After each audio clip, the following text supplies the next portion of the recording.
ही recipe आपली cook झाली आहे, रेडी झाली आहे, सर्व केली आहे। ज्या प्रकारे बाजारात शेव भेटते ना त्याच प्रकारची शेव मी आज तुम्हाला बनवून दाखवली आहे।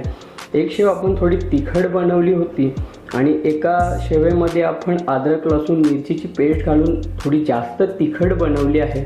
तर पाहू शकता ही जी जाडवाली शेव आहे ना ही तिखट आहे। याच्यात आपण अद्रक लसूण मिरचीची पेस्ट घातली होती तिखटपणासाठी आणि ही जी पातळ शेव आपण बनवली आहे ना याच्यात फक्त घरगुती मसाले घालून रेडी केली आहे। सर्वात अगोदर इथे पाहू शकता अर्धा किलो बेसन घेतला आहे। आता सर्वात अगोदर मित्रांनो या बेसन मध्ये ना आपण मीठ घालणार आहोत। आता मी 1-2 चम्मच मीठ घालतोय। त्याचबरोबर इथे पाहू शकता पापड खार आहे, हा पापड खार घालणार आहोत 1 चम्मच। त्याचबरोबर इथे मित्रांनो काळा मिरी पावडर आहे, ही 1 चम्मच घालणार आहोत। याच्याने छान असा स्वाद येतो, फ्लेवर येतो, तिखटपणा जाणवतो।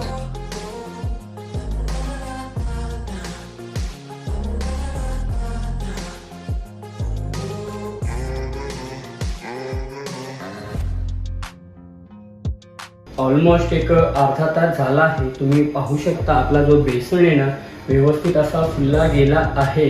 आता शेव बनवण्यासाठी इथे पाहू शकता साचा घेतला आहे।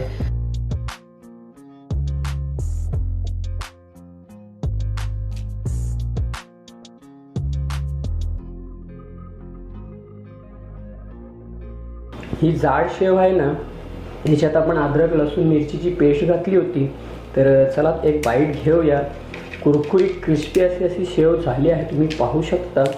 तर सर्वात अगोदर एक बाईट घेऊया तिखट शेवची।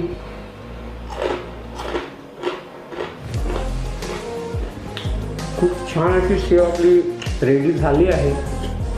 घरच्या घरी बनवा आणि आनंद घ्या।